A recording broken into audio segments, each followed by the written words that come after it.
But the postman tried to steal my watch, but luckily we managed to get it back. Hi everyone, so in today's video I'm doing a little bit of a review of my favorite jewelry item, and the item in question is the Rolex Datejust Oyster Perpetual, and this is what it looks like.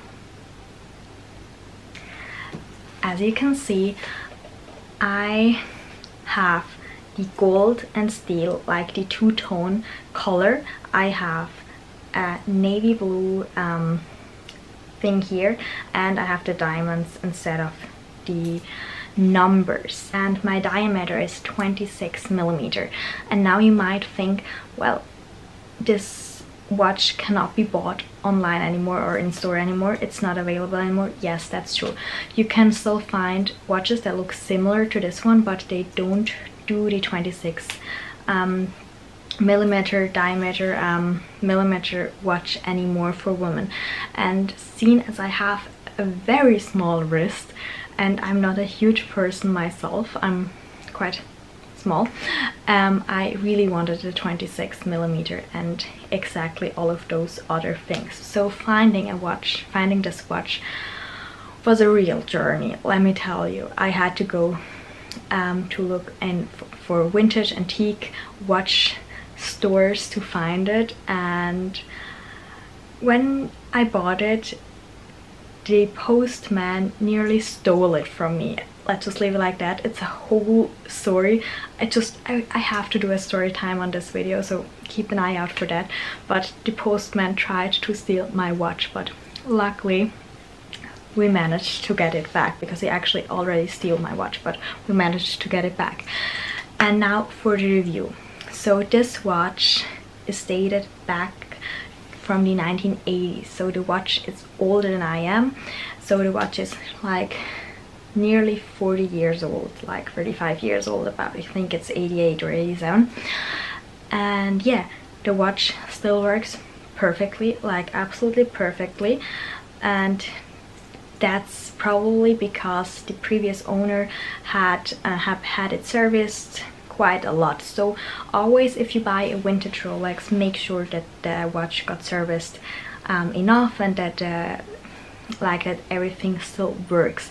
But usually with Rolexes, they just work a lifetime. So if you look after them, they work a lifetime, and you don't have to worry about going the vintage market. And actually I would suggest you going the vintage market, because I really did not want a watch that everyone else has, and not everyone else has a Rolex, but some of the like more popular Rolexes, a lot of people have them, and there are a lot of fakes out there. So I really wanted a special one, which I'm so happy that I found it. And yeah, the price, because this watch cannot be bought online anymore. Cannot be bought at a Rolex store anymore in exactly those parameters. It's quite hard to tell you what the price of it would be, because the prices on the vintage antique markets differ quite a lot. But if you take one size up with the diamonds, the steel and gold, and the blue, navy blue here, then the watch retails for about 10 to 13,000 Swiss francs, which is the same as US dollars, but in the US it's probably even more, because prices for Rolex, since it's a Swiss brand, are usually the cheapest in Switzerland. And it's probably one of the only things that is the cheapest in Switzerland. But yes, that's the price. And if you don't want to go and look for it on the vintage antique markets, you have the option to just go like, I think 28, I think they do that, or 30. So it's just a tiny bit bigger, but then you can still get it. Then the wear and tear. As I said, this watch is over 30 years old, nearly 40, and the wear and tear is perfect. As you can see, like,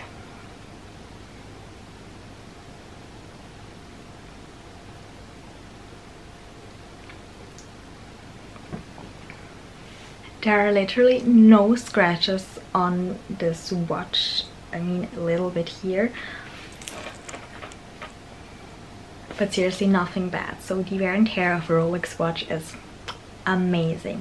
Then how long, I mean, that's, you have to turn it to make it work, so to like put a time in, but then it works whilst wearing. So if you wear the watch, it kind of always works and works and works. So if you don't wear the watch for a few days, then you have to turn the thing around again and put the time on. And I have to say that sometimes if I don't wear my watch for like more than a week, the time still works. So this is amazing. So like the battery life, if you can call that a battery, is super good for this watch. And then for the size, since it's not a leather band, you can't just put it in there where you want. And as I told you, I have quite a small wrist, but Rolex are amazing because you can just take some of those things out to make it fit your wrist perfectly, and then I would always keep them, because if your wrist gets bigger or if you want to sell it, then you can just adjust it, not you, but your watch person who makes that. Like, you can go to any jewelry store and they will make that for you, and it literally takes like, I think, 30 seconds to put them out, and then you can try it. So you can just really make it fit you perfectly. And also a good thing is that sometimes during summer your wrist is a little bit more swollen, so you can put some in there, and then for winter, if your wrists aren't swollen anymore, you can just take them out. So that's a very good thing about this watch. And then in general, I think watches are one of the best investment pieces that you can make, because not only do they not always, but those watches, like those Rolexes, they just go up in value with time. They are also classic. I would always go for a classic watch. For example, this watch, I can wear it with every single outfit. It's just understated but very beautiful. I cannot tell you how many compliments I get for this watch.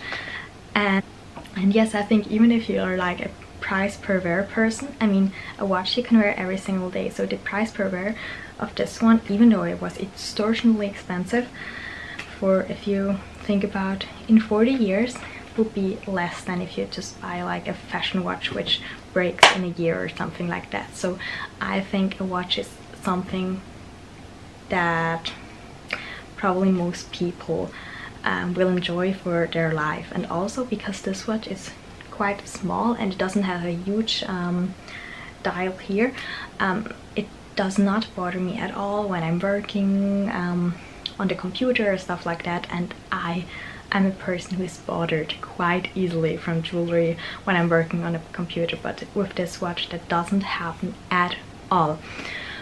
So that's everything I can tell you about this watch. I don't even know what else I could tell you, but if you have any question about this watch, where I got it, whatever, leave them in the comments down below, and make yourself ready for the story time on how the postman stole my watch and how we got it back, because it's quite a funny one. So I will see you on my next video. Bye bye.